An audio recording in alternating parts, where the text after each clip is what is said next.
hello, Freedomizers. Hello, hello, hello. Welcome to Zone 13, the best afternoon news show on the web. Today's Thursday, May 28th, 2015, and it's 3 p.m. on the East Coast. That means it's noon Pacific.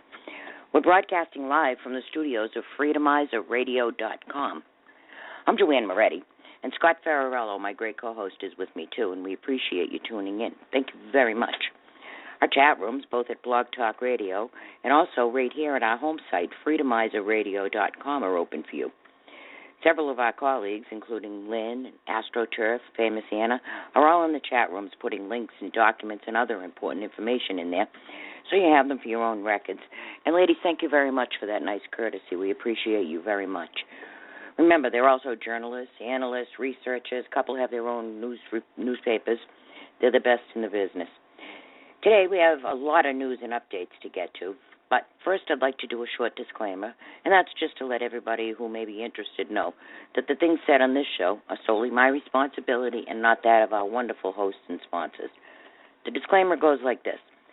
The comments made by hosts, guests, chat commentators, or commenters rather, or phone callers of Zone 13 do not necessarily reflect the viewpoints, ideology, beliefs, or anything else of FreedomizerRadio.com, their sponsors, or their many valued advertisers, whether it be past, present, or even future broadcasts. Okay, let me open up Scott's microphone here. We'll give him a proper welcome, and then we'll start this show. Ladies and gentlemen, please welcome Scott Ferrarello. Hey, Scott. Hey, how you doing, John? Very good, my friend. Very, very good. Oh, boy. Busy news day. Man, there's stuff going on all over the place. And every bit of it, today on this show, every single bit of it will lead you to the conclusion that something much, much bigger is afoot. I know Freedomizers all know about the New World Order and the global governance and the global financial systems and who's involved in all that. Well, we're going to bring you some articles today. Not just articles, but analysis, too.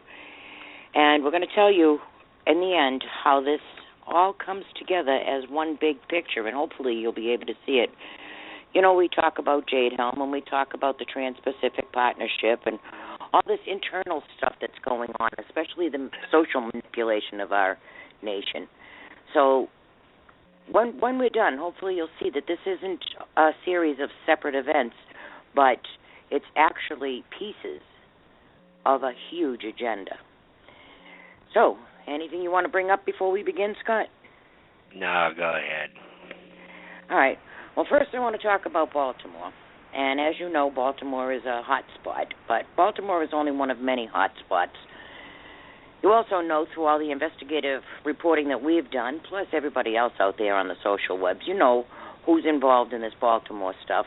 You know that the mayor is the secretary of the Democratic National Committee.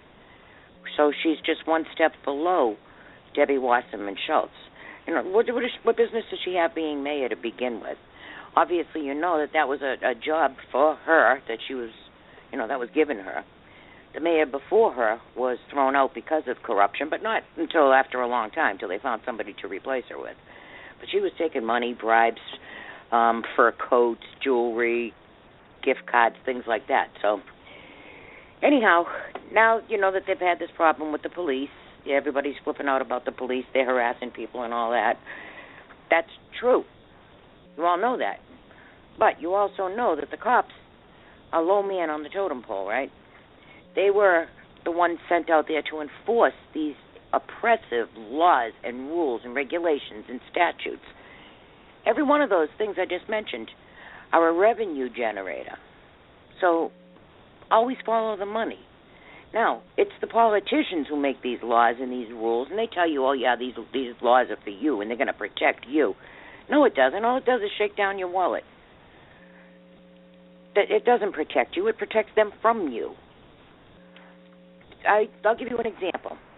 Say you have a red light ticket, and the ticket's for $100. Now, you're broke. You don't have a job. You live in Baltimore. Half of the men over 18 don't have a job in Baltimore. So you don't have $100 to pay the ticket. Now you got to go to court. Well, you didn't have the $100 for the ticket. You're not going to have it when you go to court, so you blow off court. Well, blowing off court is a felony. So now you went from owing a $100 parking ticket to not going to court, failure to appear. So now you get a bench warrant for you and you get arrested. That involves the police, that pays their salary, they're justifying their job. It involves the jails. And, they get money per head, per inmate. It involves the court, that they got to get paid. The defense attorney gets paid. That's all money that's going around. You still owe the parking ticket, but now you owe court fines and everything else. So that's just gravy. They know you're not going to stay in jail, so that helps the bail bondsman. So always follow the money. These oppressive laws are what the cops are sent out there to enforce. Oh, yeah, they can be rough and they can be jerks. And anybody who doesn't think that, that there is corruption in the police department, if you look at a place like Baltimore, the mayor is the secretary of the DNC. The state's attorney is married to a city councilor. The alleged victim's lawyer is the state's attorney's mentor and a big donor to her campaign. The deputy state's attorney is in a same-sex relationship with the news reporter who was spreading false information, leaking information, they called it. You got Elijah Cummings, who's been the congressman up there for almost 30 years. So you know damn well that they're just going to vote Democrat every single time. You could put anybody you want in there, or they could put anybody they want in there, and they're going to win because they have a D on their name. So then you have the cop who did the investigation on the other cops. The one that did the investigation was actually arrested by a couple of the cops he was investigating. He was drunk and belligerent and beating up his old lady. They had to go to his house and get him. He started fighting with the cops, so they tased him. Well, this is the guy you put in charge of the investigation? Plus, the media. Now, the deputy is sleeping with the media. So the media is putting it out there, this one side of the story, and then they try to put a gag order on the police. The police union, they don't care. They're looking for the federalization money. The more cops they federalize, the bigger the union gets, so they're not going to help anybody. And that's what's going on in Baltimore. But it's not just Baltimore either. It's other cities, New York, Detroit, Boston, Cleveland, Ferguson. As long as you are guaranteed to vote a certain way, you're going to get exactly the same stuff. If they... that's why people actually should change their voter registration to independent, because you tip your hand when they know you're a Democrat or a Republican. You tell them that up front, so they don't even have to smooze with you. Anyhow, so now the cops have pulled back, and an 8-year-old has been shot this morning. Let's see here. The deaths bring the total number of city homicides in May to 38, the highest monthly total since 1999. There have been 111 homicides in the city this year. Okay, so now you got the people saying, after we had the F the police rallies and they had their burn down zone, their destruction zone, I have a lot of, I'm upset about that too, Scott. What nerve to offer up somebody's property and area and safety as sacrificial lamb to this agenda. Then we find out the protesters are all paid. So, of course, they told the cops to stand down. They don't want the people they're paying to get hurt. It was a complete setup. Now look. Now she's gonna charge the taxpayers to pay for it all. Exactly. I mean, when you have got these type of level of criminals in charge and at the head of everything, you're at the mercy of just absolute mafia tyrants. You're right. It is a criminal cabal there. Every one of them is a criminal. And it's an incestual criminality. Al Capone would do a better job as mayor of these states than these. Oh, yeah. And you notice lately, they've all been, everybody in its opposition are all these mean, nasty, racist black women that just absolutely hate anybody who's white, hate cops, whatever. I mean, from the Baltimore mayor, the state attorney, Mhm. Yeah, it is definitely they are bigots and racist against white people. White people didn't do that to them. They have had, for 50 years, the same political people. 30 of them, even Elijah Cummings has been there. So you vote for the same people year after year after year. For 30 years, And you're sitting there telling us you want change. That is change. Look around you. Think of what it was like 30 years ago. You got your change. And then you want to blame who? Blame people outside the city? And for I don't even what see, you did inside your own city? I don't even see why it's that important to vote Democrat. I mean, the Republicans are almost as bad. Rand Paul come out, and everybody's freaking out because he blamed the old hawks for creating ISIS. Well, you know what? He's half right. I mean, John McCain was over there in Syria. Actually, Carter created ISIS. But every president since has advanced their cause. Well, yeah, but they weren't rebranded that name yet.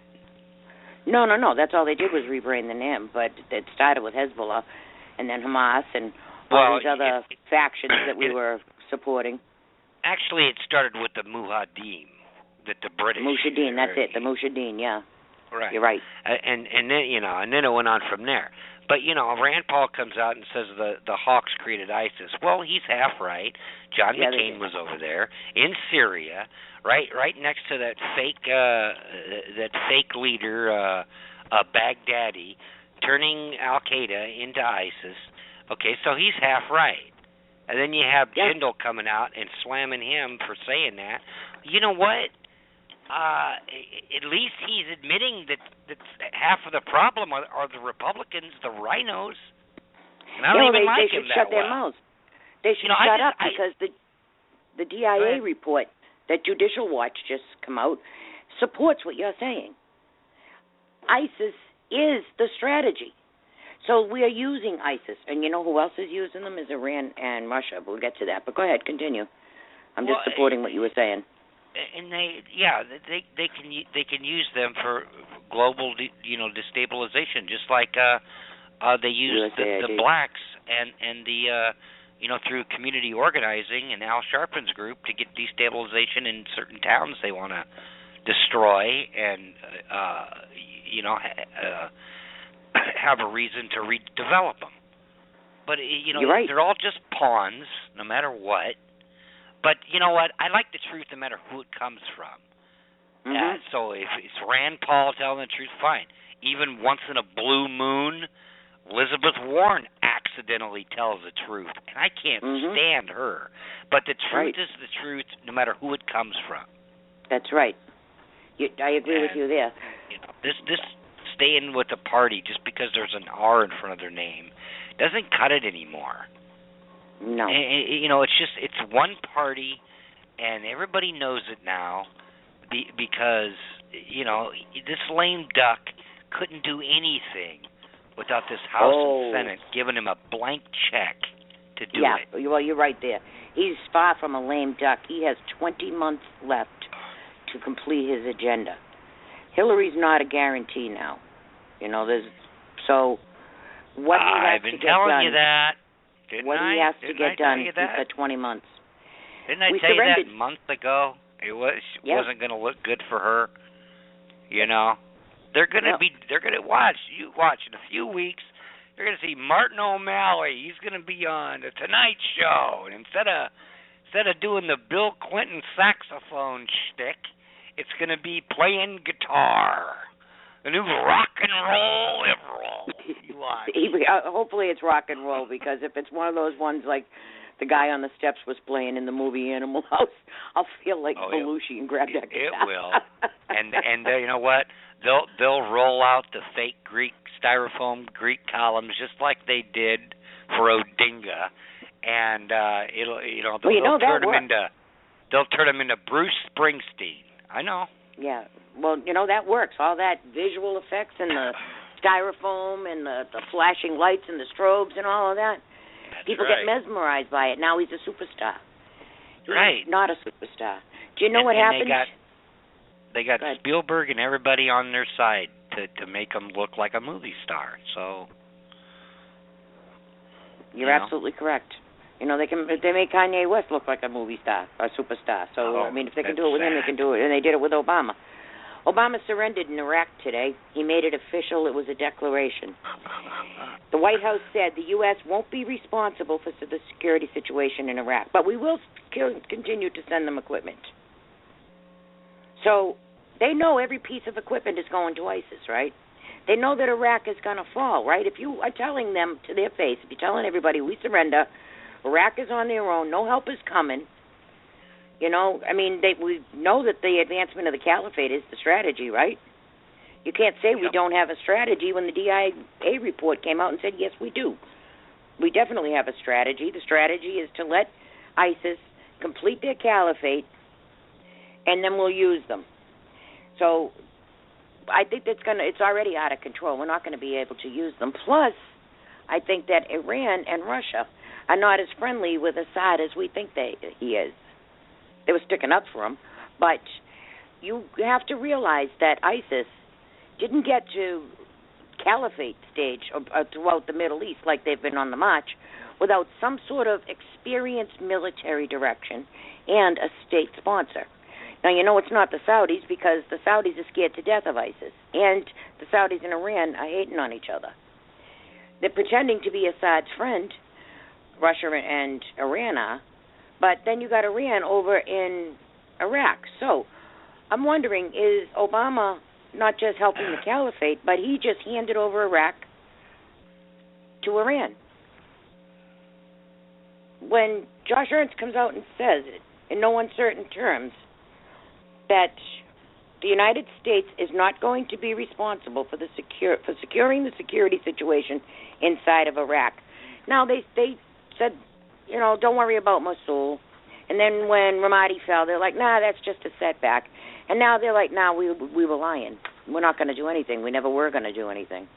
And if that report didn't come out, you wouldn't even know it. We could still sit there and pretend, oh, my goodness, ISIS is on the move, and they're the junior varsity team. For a junior varsity team, boy, they made the finals. So who's running ISIS?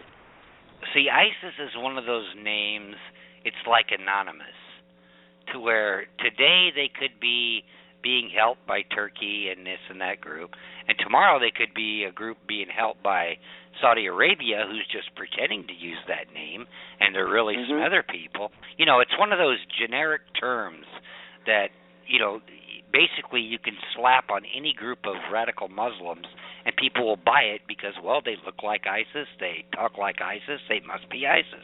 Well, they could be anybody. They could be Hezbollah, they could be Hamas, They just use that name because attached to it comes all these visual images of everything we've been brainwashed lately, of the beheadings and the mass killings of Christians. So it's like a brand. It was like some neighborhood punk down here puts on a blue do-rag and all of a sudden he's a Crip. Right. Not exactly. Really. Yeah, it's the same thing. Exactly. They just want to be. Now, a commenter on that post that I put out there about us surrendering, that I got to tell you, can you imagine what the military and their families are feeling right now after hearing that? Every bit of what we've done in Iraq was in vain. So Obama could just hand it over.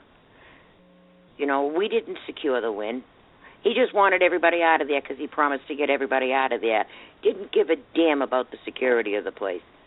So now that woman who was captured by ISIS, and she ended up getting a message out to the Iraqi government, and she said that she had been raped 30 times before lunch. She couldn't even use the bathroom, and please bomb us, please bomb us. No help is coming for her. You hear Obama saying things like, well, no soldiers are in danger. No soldiers are in danger, but soldiers being in danger is kind of what they do. However, no help is coming. You know who's in danger? There is a lot more people going to die. You think that girl that got that message out, you think she's even still alive? Hopefully, mercifully, they killed her because no help is coming for her. ISIS told us that when they conquer an area, in the Quran it says that they get to keep the spoils of the victory. They get to kill all the men and the young boys, and they can rape the women, they can sell the women, they can enslave the women. That's just part of it. So you think of how many men are gonna die, but how many women and children are going to die and be raped and harmed and held as captives. I hear all this BS about slavery that was 150 years ago in this country, and everybody's boo-hooing and crying. You can't even use words. I don't even know what it's like to be so weak that a word would offend me. But we have full-grown men who are offended by words now. Can you imagine what's going on in these people's lives? These are the people that stuck by us. These are the people that gave us their trust. These are the people that let us into their country, and we said we were going to help them. And then we did help them for a little while, and then Obama said, nah, screw you, we're out of here. And that was it. They went to help. What other country in the world or other person in the world is going to trust the United States? The next time we go into a situation and say we're there to help, they're not going to let us in. They're not going to trust us. They're not going to be on our side. Obama has succeeded in getting rid of every one of our allies, including Israel, the UK, Germany. We were on decent terms with Russia, but not anymore. China, we had a shaky relationship with them before. We have a zero relationship with them now. Israel was our friend, but Israel doesn't trust us. The people in Iraq and Afghanistan, they don't trust us. The Qataris, they just donate to the Hillarys of the world, so, they kind of stay out of it. And the Saudis, they kind of donate to the Hillarys of the world. So, they're kind of still our friends, but we're still on speaking terms, put it this way, but they didn't go to Obama's party. Still donating to the shadow government at the Clinton Foundation, though. So that's what, that's where we're at now. They don't see you, they don't hear you. He's setting us up for China to wipe us out. I mean, he's got all these no-talent bums in charge of the Army and Navy and whatnot now, because all the good ones have been purged or quit. And they all have back doors to all our, they create the electronics that are in these ships and our planes. So they have back doors right into them. So they can just drop them right out of the sky if they want. There was a guy sitting on a plane with an iPad who took it over. Yeah. That's how I know. This stuff That's exactly what I'm talking about. Making it fly sideways. Yeah. I mean, can you believe that? Yeah, so if a guy on an iPad can do it, imagine what China can do with the technology they've put in here. That's right. We're not even using American technology. Anyhow, now, this stuff with Iraq and the world, and like you just said, Scott, it's like an abusive spouse.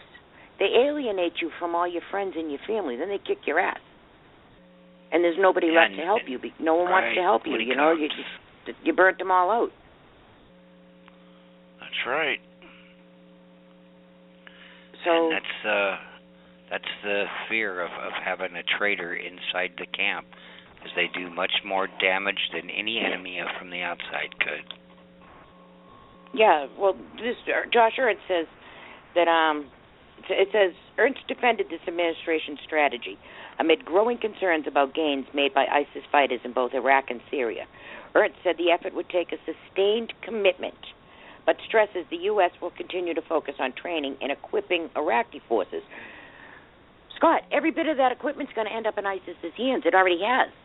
Every single place that ISIS has conquered has been with American equipment, and they gain more and more equipment as they go along. So he goes on and he says, our strategy is to support the Iraqi security forces doing what we will not do for them. We're prepared to train them, to equip them, and to back them on the battlefield with coalition military air power as they take the fight to ISIL. That's BS, too. We are not helping them with air power. We're sending out sorties.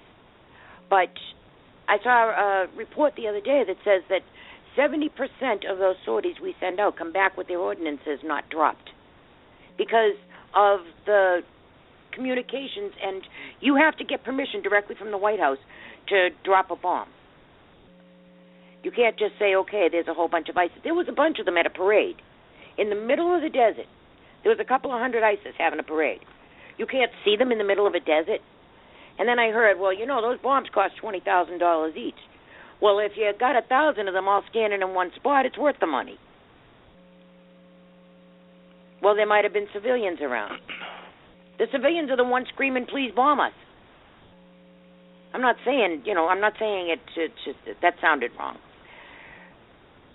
There is a possibility that some civilians might get hurt.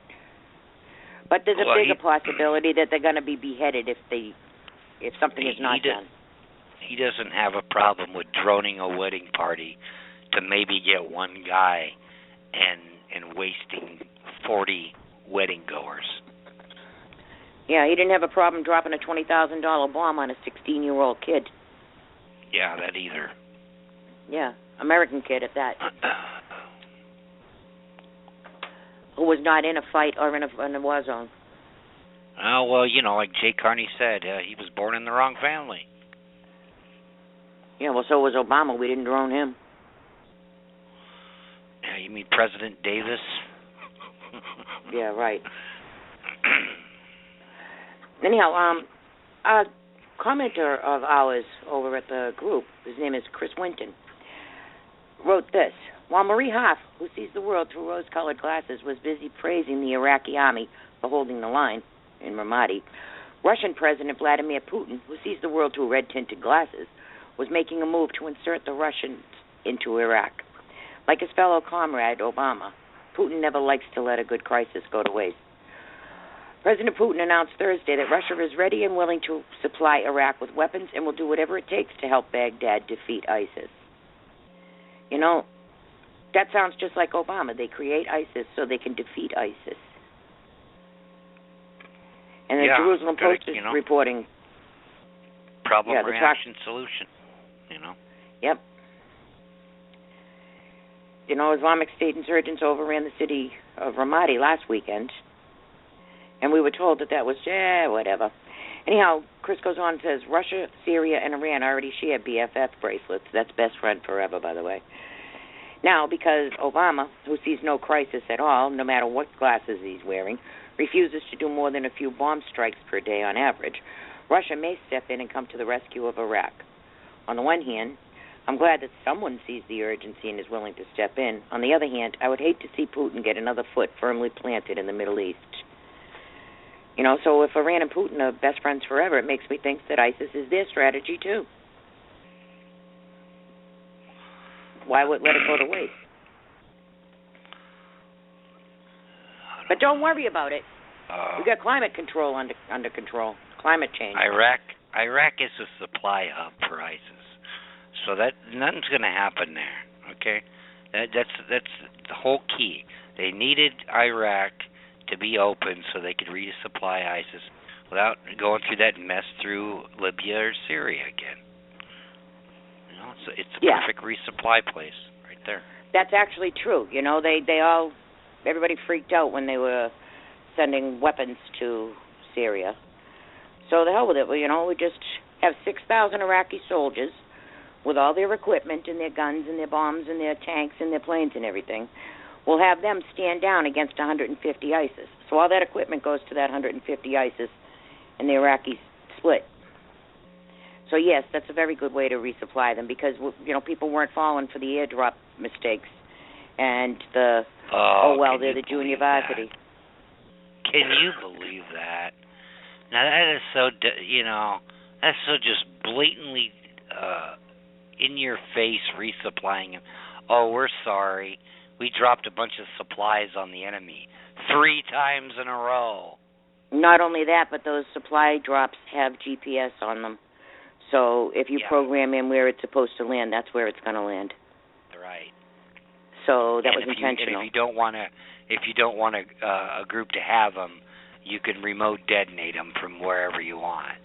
But absolutely, you can. I mean, they just think the public is just so stupid, which I can't blame them, because a news guy sent someone in Times Square today asking him how many people knew what the TPP was, and nobody knew what it was. So we're doomed. It shows you that the mainstream media doesn't even cover it, or they give it a 30-second blurb, and then they talk about Justin Bieber for the next 40 minutes. A lot of people can't make the relativity jump like you just said. If we can land a spacecraft on a comet, then we could probably land, a box of MREs at a target point. You know? Yeah. That, and that's why they like to pretend fake incompetence. Right, they like put Hillary, she like, couldn't use... Yeah, she couldn't use this, or they put Maria Harf or whatever as the, give her a promotion because she's a useful idiot. I mean, she probably couldn't even get a job as a manager of a Taco Bell, and they got her at one of the highest positions in the government. Now, because she's an idiot. They can always say, well, she's not real experienced. They just now promoted her to just underneath Kerry. Uh-huh. Doing the negotiations for the Iran nuclear deal. It's plausible deniability. So she can do something just completely treasonous and horrible, and they can just say, oops, she did it again. Well, she's pregnant. She didn't know, give her a break. This is her first, or this is only her second job. Well, they're setting her up to be the fall guy like they did with Jay Johnson. When these Iran talks fail, and she's the one doing the negotiation now because Kerry, he's got better things to do. He's pimping climate change now. So she's now in charge of these Iran negotiations. You know damn well the Iranians are not going to negotiate with a woman. Well, and technically, nobody can be the fall guy when nobody falls. That's a good point. Nobody ever falls. Nobody's going to fall on this. No, Susan Rice can go on, how many Sunday news programs 5. and repeat the same lie over and over and over and over and over. She was the fall girl. Wow, the fall girl got a nice promotion, didn't she? Yeah, 5 days after the event, when they knew 10 days before the event. And she's still saying that. So, we're being lied to. But we got climate change, okay? That's our biggest national security threat. Obama told the Coast Guard graduates that that's the biggest thing they're going to face. I saw your little cartoon you posted, a bunch of soldiers standing on an ice bank, saying if that ice bank starts to recede, shoot it. What national security is that? And now they got the Catholics, the Pope. The absolute Pope is out there pimping climate change. The political Pope pimp. All right, in full disclosure, I was born, brought up a Catholic. I went to parochial school. I was baptized, made my communion, made my confirmation, the whole 9 yards. I was totally involved in the church. My godmother was a communicant. So, and she took me to church, believe it. So now, there was never a place in that church for me anyhow, being a woman. But after the big upset in Boston with pedophilia and then switching the priests around instead of arresting them or putting them on ice or whatever you do with them, just, leave them to victimize more children. My best friend's son was Pat McSorley. He's the young man who opened up that whole can of worms in Boston. It's her sister's son, rather. The kid's mother is a widower, and she thought the priest was, really cool and going to be a good role model for her son, and she trusted him, and he was diddling the kid.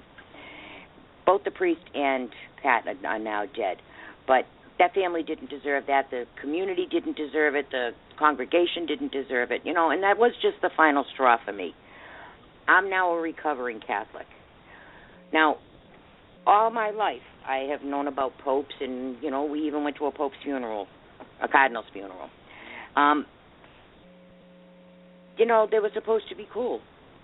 But now this pope has pushed out the other pope, the last pope. Benedict is still alive, Pope Benedict. So why is Francis the pope? And now this pope is running around telling us that we have to love Islam, and he wants the churches to start preaching climate change. They're holding these events for priests. There was one actually in Lima, Peru. How are these priests all getting around? And then you have these Catholic priests and the Catholic organizations bringing in all these illegals. They're not supporting them. They're not housing them and feeding them or anything like that. They're just importing them, and then just dropping them on the mercy of the taxpayer. So they're not doing us any favor. And now, they've turned the Catholic Church into a cult. And they're doing this climate change thing. Now, Figueres, she's the UN climate czar. She told us to our faces, made a big announcement and everything, that this is the biggest transformation of wealth the world has ever undertaken. She didn't even bring up the word climate or weather or rain or anything else to do with climate. Warming, nothing. She went straight for the heart of the matter. This is a wealth transformation scheme. It's a scam. How is it that you reaching in your pocket and you pulling out your money and handing it over to Obama, how's that going to stop a volcano from spewing carbon? How's that going to have any effect on the planet at all? The only thing that's going to have an effect on the planet is if Iran lights up one of those nukes. Then you'll have a nuclear winter. That'll chill it down a bit. But it'll also kill everybody around and on the jet stream, too. And you all have cancer. You saw what happened with Fukushima. Well, it's just now that the whole Catholic Church, that's global, ladies and gentlemen. When you got the Catholic Church joining up with the UN and proselytizing, bastardizing religion, bastardizing the Bible. And to know it's an agenda, you got John Kerry out there telling us that the Bible says we have to believe in global warming. Here's an atheist telling us what the Bible says. Atheism is a cult, too. When you have religious leaders just pretty much saying the same talking points as socialist dictators are, there's a problem. The only thing he should be doing right now, 24/7, is going around denouncing all of these Christians being slaughtered all over the world. He's telling us to embrace Islam.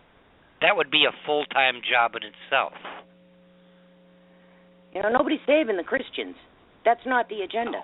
No. We're even bringing 60,000 Syrian refugees now. They're not illegals and asylees anymore. Now they're refugees. Those are another buzzword. We're bringing 60,000 Syrian Muslim refugees over. Why would we do that? Isn't it the Christians being slaughtered? Isn't it the Yazidis being slaughtered? Yeah, well, that's because the agenda is to get as many over here as possible so they can start destabilizing this country and lighting cars on fires like what happened in France a couple of years ago. And the police are all just, told to stand down. Well, let them burn stuff. Gotta create let them have a destruction zone. We'll just get the taxpayers to pay for it down the line here. Yeah, well, we'll have this group burn down all their stuff, and then we'll charge them for it. Yeah, they're really turning us into tribal regions in this country, too. You got no-go zones for the Islamics. You have all these enclaves now of Hispanic, areas. The black people, they got their black caucus. They got their black safe spaces at universities. And white people were actually turned away from the black safe space. All our lives they told us segregation is wrong and we should be integrated and, you got to get along with your neighbor and all that. These people are self-segregating. They're setting themselves up into these little enclaves in these private little tribal regions and these little organizations. They tell us about diversity. Diversity, I thought, would be, like a melting pot type thing. Great, we're all going to get along. No. They're carving out pieces of America and conquering it and claiming it for themselves, even up to and including universities and bathrooms. What's next? Segregated bathrooms and water fountains? I thought we had gone past that. We're reverting. Well, it's time to It's a breakdown of the unity. Reverse racism and reverse discrimination is cool now, see? I mean, yeah, you but even have it's Al all Sharpton. stupid, though. Yeah, you even have Al Sharpton coming out and saying he wants a federal law, makes it a federal offense for white people to defend themselves in self-defense against being murdered. Yeah, okay. And that's not going to happen. You know, I'm sick of this white, black, Hispanic, Asian, all that bull. As they are dividing us, and they are putting us in these little segregated tribal regions, like Baltimore's a black city, New Orleans is the chocolate city. You know, there are all these carve-outs to avoid us unifying. And they think that this is a really cool thing, and we're all being stupid. We're all falling for it. We're segregating ourselves. In the meantime, Obama and the cabal and the UN and the global order and all of that, they're taking over the whole country. They don't give a damn where you live or who you associate with or who sits next to you in a classroom. That's all to keep us divided. In the meantime, they're unified in a global order. Obama just put out an executive order that takes 60% of all water in this country. 60% is a very large number. If you have a pothole on your property and it fills with water, it belongs to Obama with this executive order. And then the EPA is going to go even further. But Obama now has redefined what wetlands are, what streams are. If you have property and there's a little gully between your property and your neighbor's property, you know, maybe you might have had a fence there one time and took it down and now it's created a little ditch. If a drop of water falls in that ditch, it's Obama's.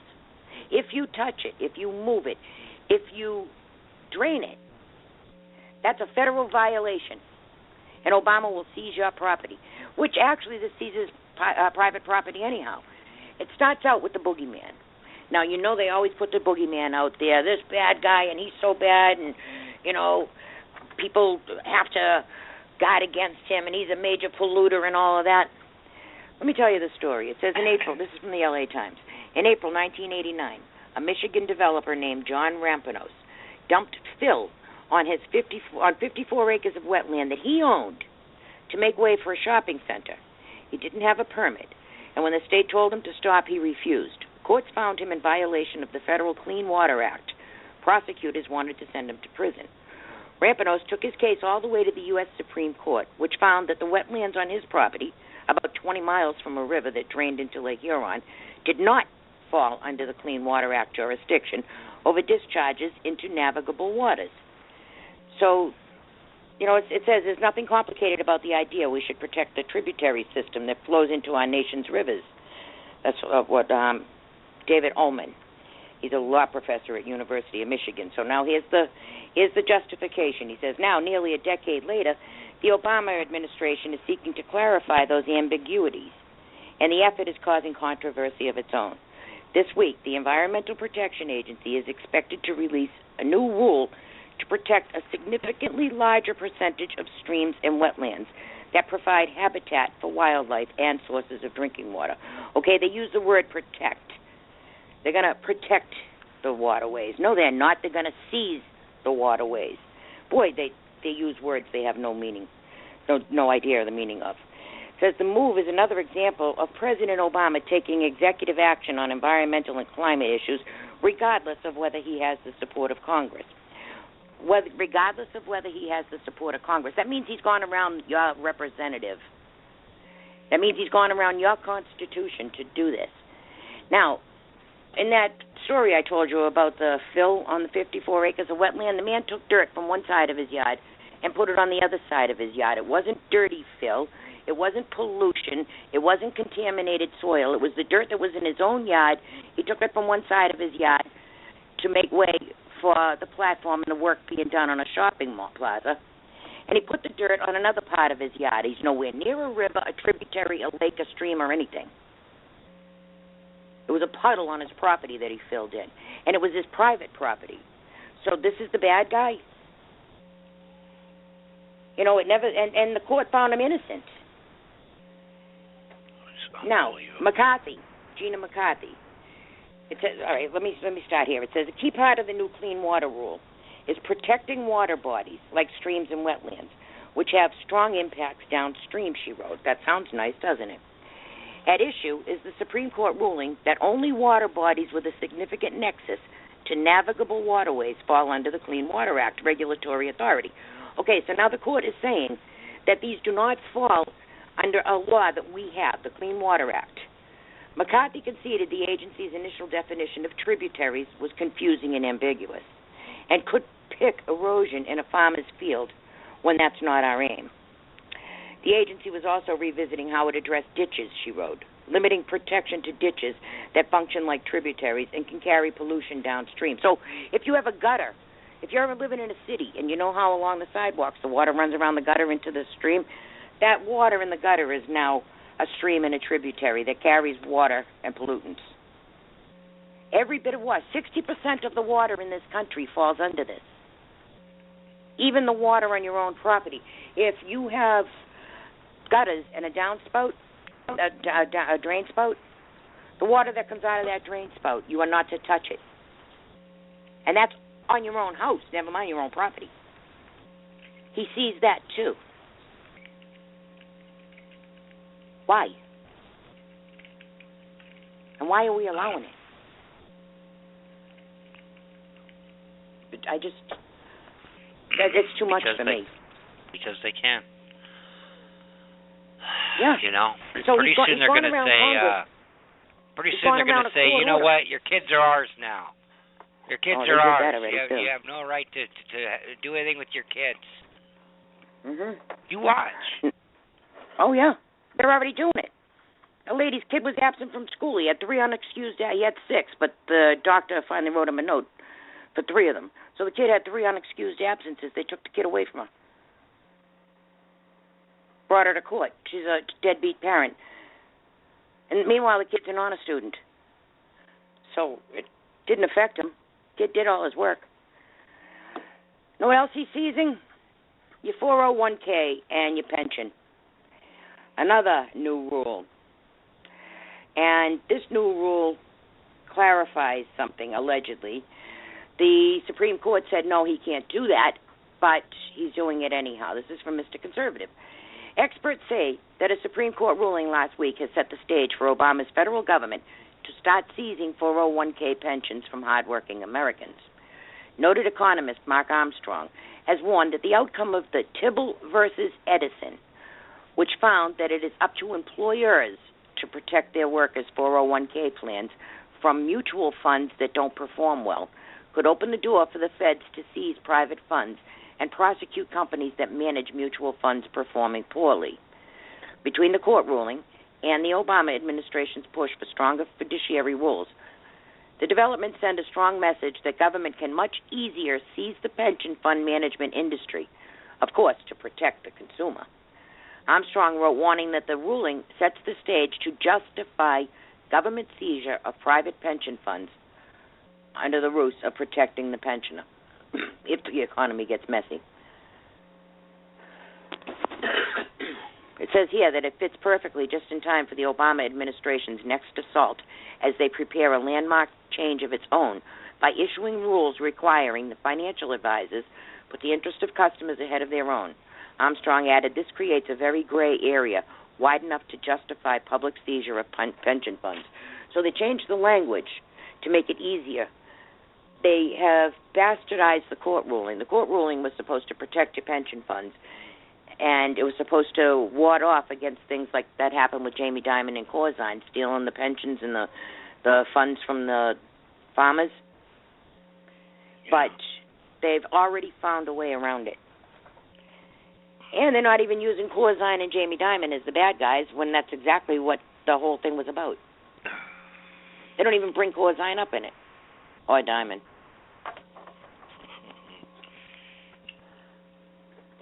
So they're stiffing everybody.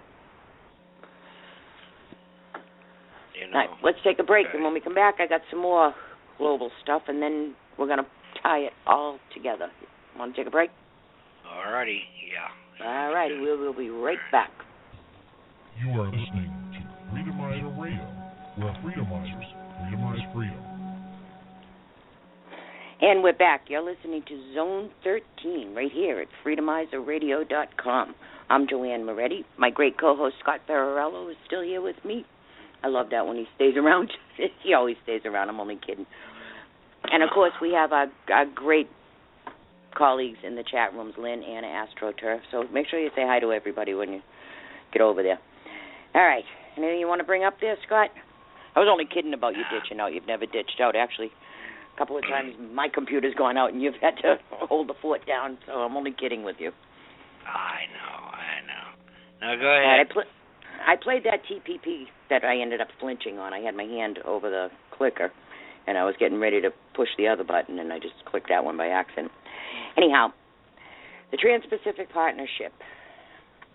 When last Friday, we haven't seen you since last Friday. The Senate passed the bill, I guess. It's not a bill, actually. It's not even written in legislative language. It's just like Obamacare was. Remember when they tried to hurry it through that summer? And we kept saying, read the bill, and, the bill wasn't even written. Well, this Trans-Pacific Partnership is written in conceptual language. Even Jeff Sessions, when he was dogging it, he said, he called it the proposal. When we looked over at what, Rand Paul had to say and Elizabeth Warren and everything, not one of them has called it a bill. They've all called it a proposal. As it turns out, it's major corporations that are submitting these proposals. They're having meetings in restaurants and hotels and, closed-door meetings, not exactly in the Capitol Hill, with lobbyists and huge corporations like General Electric. Now, when we talk about the Trans-Pacific Partnership, we say about how foreign governments will have authority in this country that violates our Constitution. Well, it's not exactly foreign governments, because places like China are not even in this Trans-Pacific Partnership. There's 11 countries they're doing business with. But if you notice who's in those countries, it's these major corporations. And those 11 countries, they're, small countries, like Brazil and things like that. But when you got Jeff Immelt, who's moved his headquarters to China, now you involve the Chinese. And the rules in China are different than the rules in the United States. So with Jeff Immelt moving his corporation over there, he's now a Chinese corporation, not an American corporation, although he does most of his business in America. So now that gives him authority to change rules to bring in illegal immigrants, because he can bring in his whole workforce and just completely bypass immigration. It gives them international law that supersedes, allegedly, but that's illegal, that supersedes our constitutional law. So none of this Trans-Pacific Partnership is any good. All it is more of what Hillary's doing, pay to play. The more you grease the politicians, the better favors you get.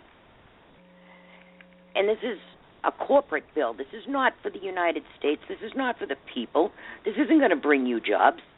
This is giving foreign corporations more authority over our country. So like we talked about with breaking us down into tribal regions, they're also breaking us down into economic regions. And, of course, the unions are not going to fight on behalf of the workers, because they think that they're going to be making union dues even with the guest workers that, say, Jeff Immelt brings in. They'll just unionize them. They don't care if they're American or foreigners. As long as they get their union dues, they don't give a damn. So the unions are selling out the country, too.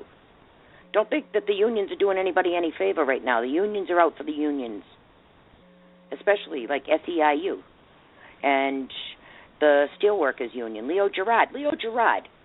How many times have we talked about him? How many? Wall Street Insider, Ulsterman's Wall Street Insider, the old man, he brought him up long, long ago. Do you know he has access to the Trans-Pacific Partnership?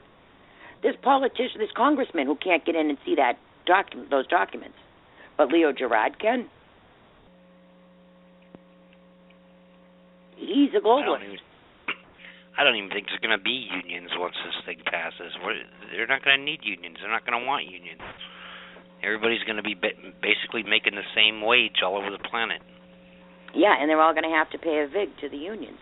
The unions are already getting promised. Why would Leo Gerard even bother with that Trans-Pacific Partnership if there wasn't any money in it for him?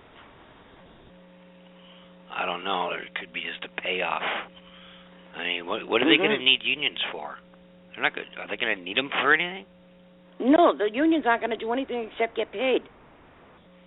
They're going to get money from the people that are in the union, And they're going to donate it to the politicians, and the politicians are going to send them new members, new illegals, new workers. Why would they need unions, though? If the top corporations own everything and dictate how much things are and how much wages are going to be, you don't need a union to argue for higher wages. You're absolutely right. They're not going to be able to argue anywhere because it's going to be an international thing. Yeah, but they're going to keep up the illusion as long as they can. But you're right. You know, we've talked about that too. All these revolutionaries who helped this get in, they know, the cabal knows that they can help them get out too. So they're the first to go. Look at the protesters in Ferguson. The ones that were getting paid. All of a sudden the checks stopped. They weren't needed anymore. So now they're protesting the people that were supposed to pay them, which tells you everything we said was right, that they were paid protesters, and Ferguson was supposed to burn down. And Lisa Fethian was brought in there so that she would start riots. As soon as you see her face, you should expect riots. Look who was there, the Weather Underground, the Communist Revolutionary Party, Answer, the Soros groups. Even Van Jones, under the pretext of working for CNN, was there. Al Sharpton was there. They both work for major media corporations. Sharpton works for MSNBC. But he wasn't there as a journalist. He was there as an activist. And that little snitch, he's a pigeon. He keeps running back and forth to the White House with the information. The people you see on Twitter, like D-Ray and Basim Masri, they're paid agitators. How does a guy who never had a job before run around from Ferguson to Baltimore to D.C., down to Miami, back up to Cleveland? How's he run around like that? You know, and he's out there yelling F the police in the street. But then on Twitter, he's running to Twitter and the FBI, oh, boo-hoo. Charles Johnson said that he was going to take me out. So you run to the police, F the police in the street, but you run to the police on Twitter? That's a snitch, dude. You're no activist.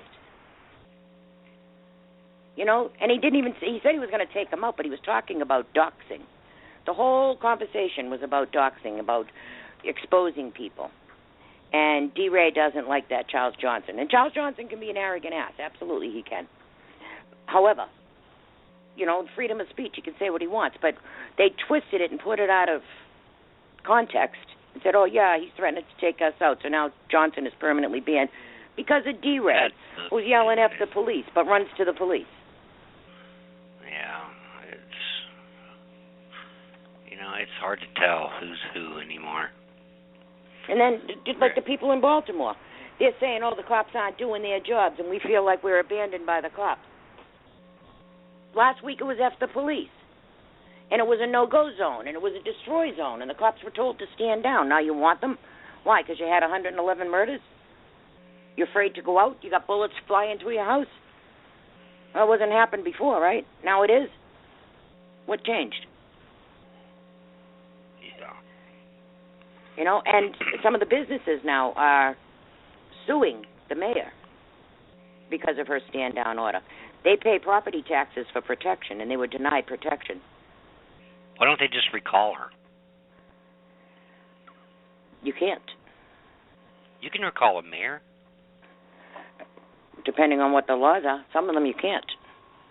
Well, even in Omaha, back in the day, in like the 80s, there was this mayor, he gets elected on all these promises, and he was a Democrat, and the minute he got in there, he just completely flip-flopped on everything he promised, and the people said, we're going to recall your fat you-know-what, and he got on TV and laughed at him and made fun of it, and guess what? They threw his butt out in 6 months. It wasn't so funny anymore, and he never got reelected again.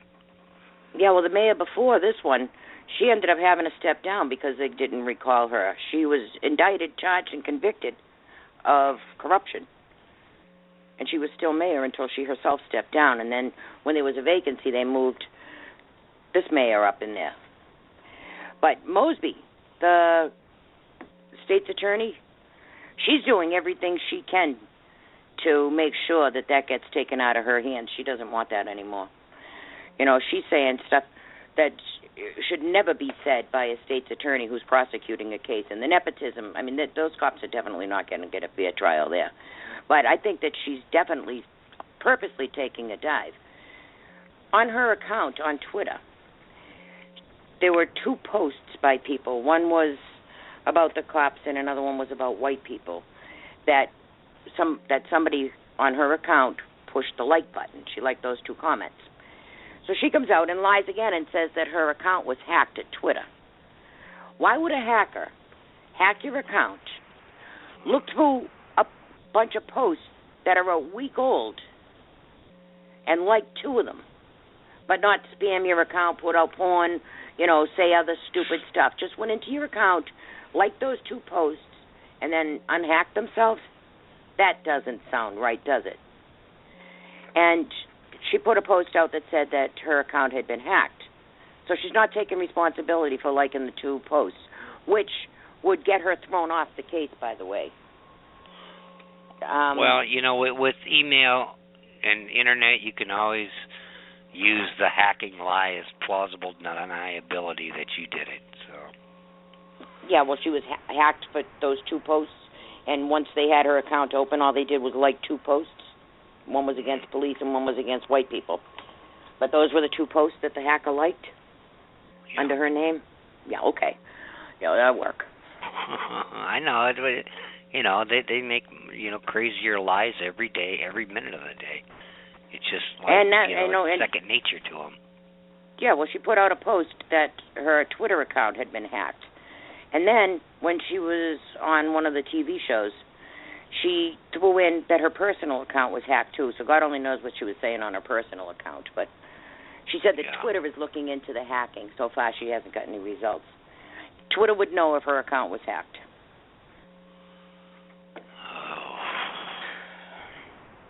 All right. Now, you know that the judge down in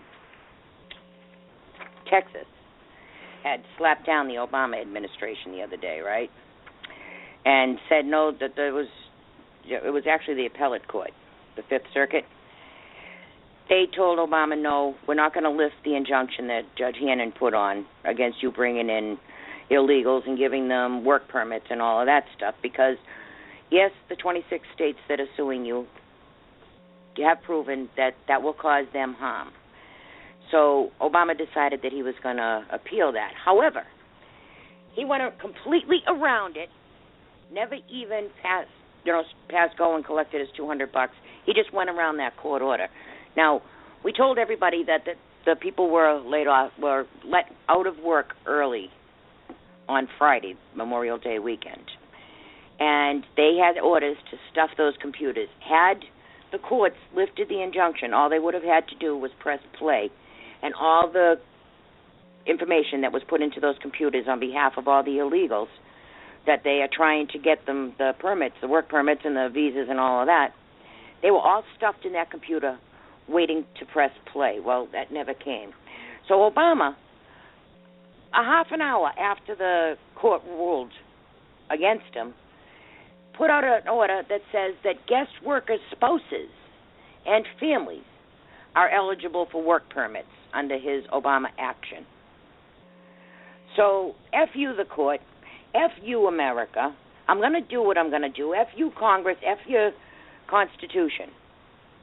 All right, they told him it was unconstitutional, so what he did, all he did was change the name.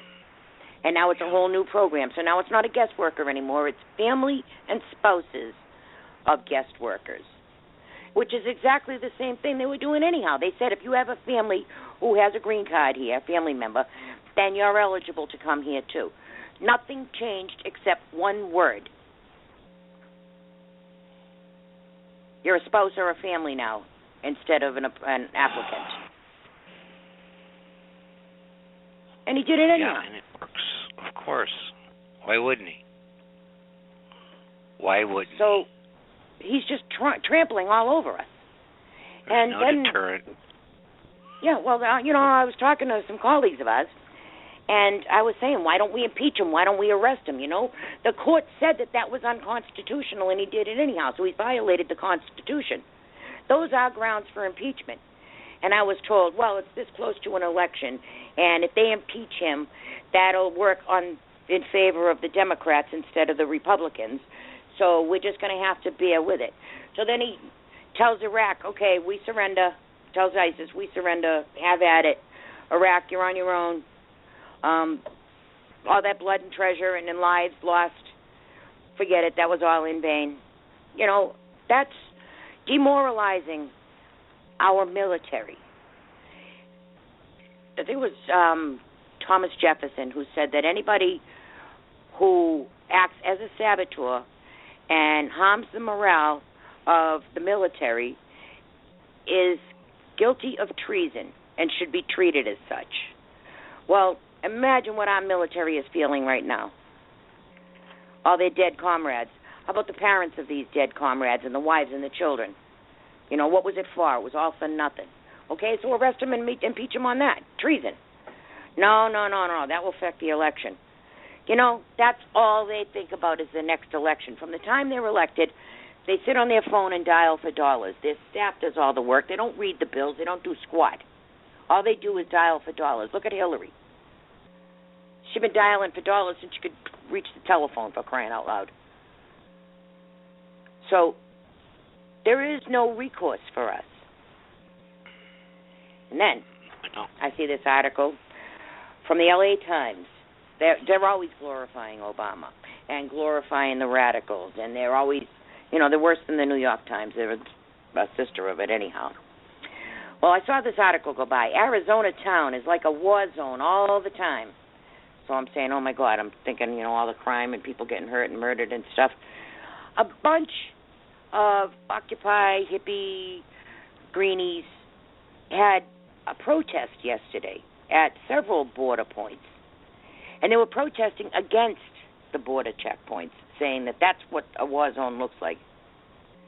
The Border Patrol is saying we're stopping guns and crime and gangs and all kinds of stuff. And they're saying, no, you're making our neighborhood look like a war zone and we want you out of here. And then they try to glorify Obama. The war zone is at the last two paragraphs. Virginia Engel recalled dangerous days before the Border Patrol, and they were very bad. The Mexican drug cartel, she said, left lots of bodies in the desert. Engel runs Virginia, the cafe on Aravica's tiny, rutted main street, one of about 8 businesses, including a bar, antique store, and an art co-op. I mean, that sounds like a hippie paradise. The Border Patrol agents tend to shop in 3 points in Arizona, where there's a coffee shop near a firing range, Engel said, but she's happy they're here now because she feels safer. But the article starts, demonstrations unfolded Wednesday at 6 Arizona border checkpoints, where protesters complained that the Border Patrol has turned their hometown into an intimidating militarized zone, among other border control issues that threaten the quality of their lives. The Arivaca checkpoint, about 20 miles outside the town. Dozens of protesters stopped traffic for less than a minute in an attempt to shut down the facility, but federal agents quickly herded the group to the roadside. It seems like a war zone all the time, said Patty Miller, who's lived in the area for 31 years, and took up a megaphone to shout out her opinion. Other protests, organized by independent border town community groups, focused on a variety of concerns. In Bisbee, residents voiced concern about the environmental effect of a border fence. Native Americans of the Tohono O'odham Nation complained the Border Patrol was intruding on tribal land. In Tucson, protesters focused on the shooting death of a 16-year-old Mexican boy by a Border Patrol agent. At the Arivaca checkpoint, protesters said the town draws 2 types of residents: people who want to live a secluded lifestyle far from the big cities, and residents who want to move away but can't. That mix of aging hippies, back-to-the-landers, and migrants makes Arivaca particularly antipathetic to arguments that the show of force among Border Patrol agents is making it safer. You know, they even had an effigy that had red mangled fingers and a sign that read, Border Patrol has blood on their hands. So what I want to tell everybody about that is the squeaky wheel gets the oil. If you are in the majority, and you know you're in the majority, and you know what's right and wrong, but if you don't open your mouth, like Brigitte Gabriel said, the silent majority is irrelevant. So no matter how many of the majority there are, you are irrelevant unless you're making noise. You remember that. You got to speak up. You got to start making some noise. You got to outnumber these people, out-protest these people. You have to shadow them. Wherever they're protesting, you got to go too, in big numbers. You got a handful of hippies out there, and now the rest of the world thinks that we hate the Border Patrol and we want them off our border. They're the ones that are getting the attention in the media. That was the LA Times I just read to you. That's a big newspaper.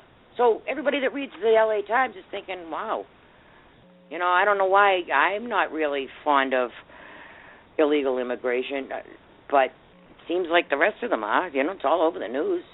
A lot of people there protest and stuff. Maybe I'm wrong.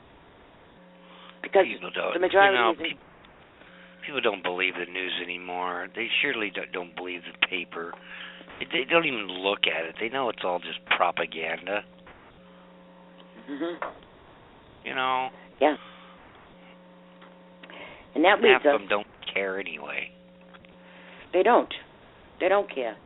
Well, that leads us to Tori Neeson's article, Jade Helm. She made a very good point. Now, Tori Neeson has been on this show. She's the one with the real sweet voice, very nice. She has her own blog over at the Examiner. Well, she writes, Jade Helm exercises will be held in the same states that La Raza wants to conquer. From July 15th to September 15th of 2015, the U.S. military will be conducting a massive military drill throughout 9 states in an operation entitled Jade Helm 15. This rather alarming drill across the United States of America, especially the Southwest, will include the U.S. Army's Green Berets, U.S. Marine Special Ops Command, U.S. Navy SEALs, and U.S. Air Force Special Ops Command. The states affected are Texas, New Mexico, Arizona, California, Nevada, Utah, and Colorado. Congressman Louis Gohmert of Texas stated that the commander-in-chief is actually taking areas of our home country, the United States, and saying Texas is hostile, Utah is hostile, Southern California is hostile, and we've got to take it back from the hostiles. I find that incredibly offensive. Coincidentally, Aztlán is the name for the mythical place of origin of the Aztec people. In the politics of illegal immigration, Aztlán has come to represent that part of the United States that the Reconquista movement intends to reclaim for an expanded Mexico. The goal of creating Aztlán is the dream of another radical organization, the Chicano Student Movement of Aztlán, more commonly abbreviated to the acronym known as MECHA, MICHA. There are several local high schools and college chapters which advocate for the breakup of the United States and return of Aztlán to Mexico while expelling the European interlopers. The states included in the Aztlán dreams include Texas, New Mexico, Arizona, California, Nevada, Utah, and Colorado. The same states. Both movements cover the same states. So that's an important point to bring out. And then calling them hostile territories. Since when does the United States train their military against entire states and call them hostile?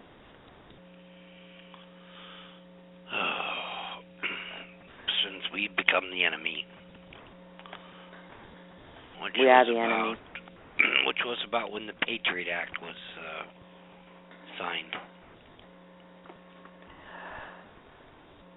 When you put all this together, they're taking over the cities, they're taking over the police departments, they're taking over of water, they're taking over of land, the exercises of military, the Trans-Pacific Partnership, the Pope, the UN, and climate change.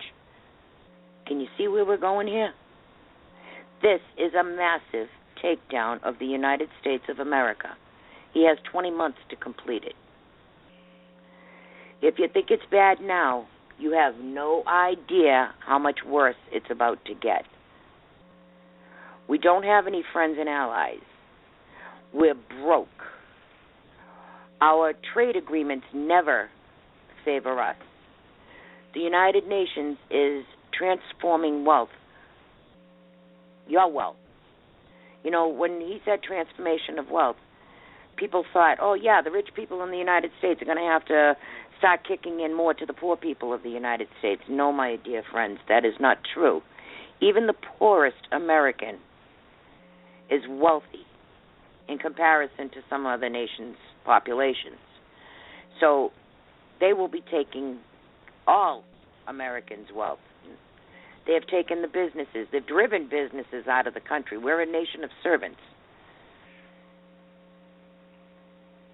And, pretty soon you're going to have to move your family to China to catch up with your job. He wants to raise the tax to do business in the country. So who's going to do business here? They're going to do business in China, who's giving them a good deal, and they're going to use the Trans-Pacific Partnership to send their products to the United States, so they don't have to actually open a business in the United States. They can still do business here. This is going to be a third world crap hole. Yeah, they don't need Americans with unions and $15 minimum wage and huge corporate taxes to do business here.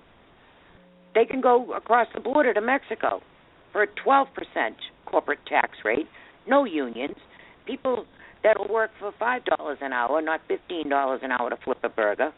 And then they can just come across the border. As a matter of fact, there's people there fighting with the Border Patrol who are stopping people coming across the border. So they can just take their business and come marching right into the United States, run their trucks through the United States.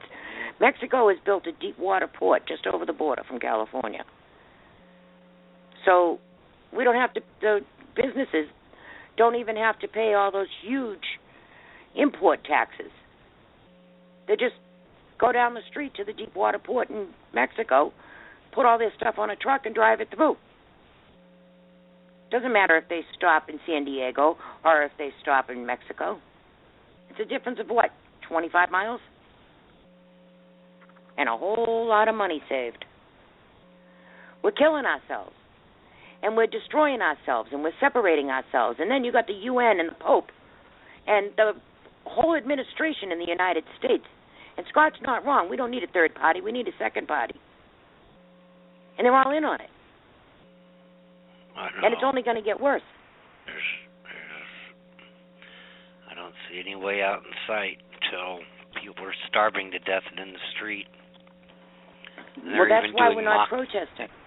They're even doing drills like that, where they have crisis actors as civilians screaming, we need food, we need water.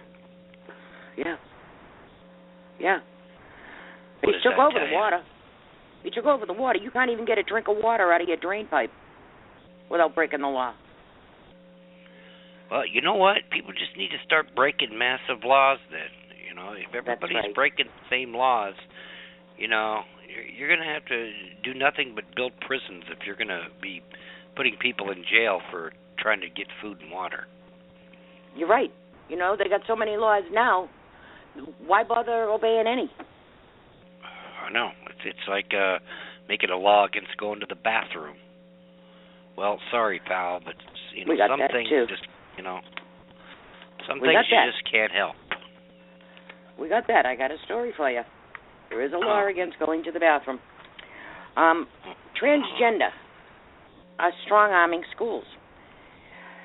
The largest school district in Virginia is expanding its non-discrimination policy to include gender identity over the loudest objections of parents, and the Obama administration intends to impose the change on every public school district in the country.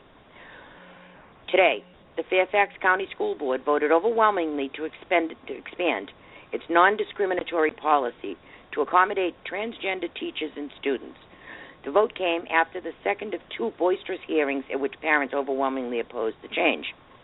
The amended policy would apply to students as young as preschool and allow teachers to stay in the classroom if they declare themselves to be a different gender and conduct themselves accordingly.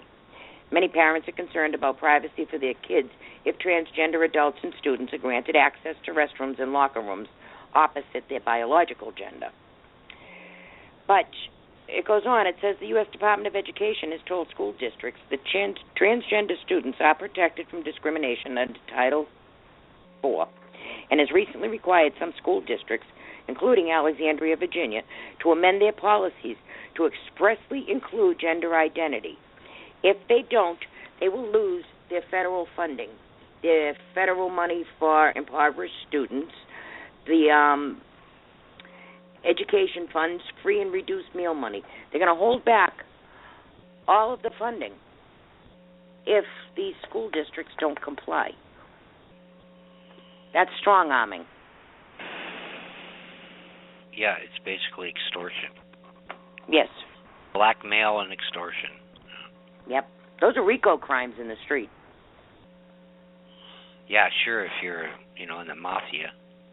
They don't apply to global mafias, though. Government mafias. No, those are okay. They're exempt. So there you have it. They're taking away your parental rights. They're taking away your gender rights. They're taking away your children's education. They're taking away your cops. They're taking away your right to private property. They're taking away your food and your water. They are taking away your businesses. They are taking away your money. They are taking away your sovereignty. They are turning you over to an international body. That's what's going on here. And they're practicing on how to enforce it with Jade Helm. If they're practicing with the cops, but they're telling you they're going overseas, you really should question that. If this is a training for overseas contingencies, why are the local cops involved? They're not going overseas. Think about it. And there you have it. Got anything you want to add to that? Well, as long as people have a six-pack of beer in the refrigerator and Dancing with the Stars on TV, they don't seem to care. Right. Well, and that's true. That's what's keeping us from protesting, is because hungry people protest. But as long as we have food stamps in the safety hammock, then people are not going to rise up. But eventually, with the loss of jobs and the loss of revenue, they're not going to be able to continue those welfare programs much longer, the food stamp programs or any of that. There's going to be nobody working to pay taxes. The rich people have already done a flight out of the country. They got safe havens all over the world. So you're not going to be putting the squeeze on them much more. So what happens when you run out of money? You can't afford the food stamp program, and you can't afford all these entitlement programs, the housing and the welfare and all of that. People are going to be hungry. There are going to be food lines. There's going to be riots. There's going to be wars. There's going to be everything. And we're letting it happen. It would take all of us flipping out. But that's what we got to do. Stop breaking the laws. Start going after people. Start protesting. You don't have to go to D.C. to protest. You can go to your state capital or your local politician's office. Stop protesting the cops and stop protesting the real people that are doing this. If you're protesting the cops, you're thinking small. They're low man on the totem pole. Yeah, they're just there to they're just there to protect the scumbags you should be protesting against. Right. Yeah. You noticed when they called in the National Guard into Baltimore, they didn't protect the streets. They protected government businesses, City Hall, State House. They didn't protect the streets. That burnt down. No. Why not? They'll just charge the taxpayer. They'll just give the taxpayer the bill later. Yeah, well, eventually the taxpayers they get should screwed realize. So bad, it's not even funny. And they keep writing the check. The taxpayers pay for the mayor and the cops, and then the mayor tells the cops to stand down so the taxpayers' businesses get burned down, and then when they do, they bill the taxpayer. Mm-hmm. Right. I mean, they take away your rights. They take away your rights, and then they sell them back to you. When you go fishing, you need a fishing permit. You have a right to fish for food. You have a right to forage for food. A right to freedom, liberty, and happiness. So they take away your right to fish, and then they sell it back to you for a permit fee. With a driver's license, with a marriage license, with all of it. They take away your rights, and then they sell them back to you. People are really stupid. We got to say goodbye. All right. Goodbye, everybody. Scott, thank you. I'm sorry I upset you so bad today, but, every bit of it's true. I'm used to it. And it is. It's the New World Order. It's the global push. And he's got 20 months to get it done. That means we have 19 months to put a stop to it. All right. Say good night, everybody. All right. Good night, everybody. All right, guys. That's all the time we have for today, and thank you for tuning in to Zone 13. To our listeners, callers, and colleagues, thank you so much. As always, a special thank you to Scott Ferrarello, my awesome co-host. Stay tuned to freedomizerradio.com all week. We're on 24/7, so that'll keep you up with the latest news and information you can actually use. And we'll see you right here next Thursday at 3 p.m. Eastern. On that note, good night, America. We love you. Zone 13 out.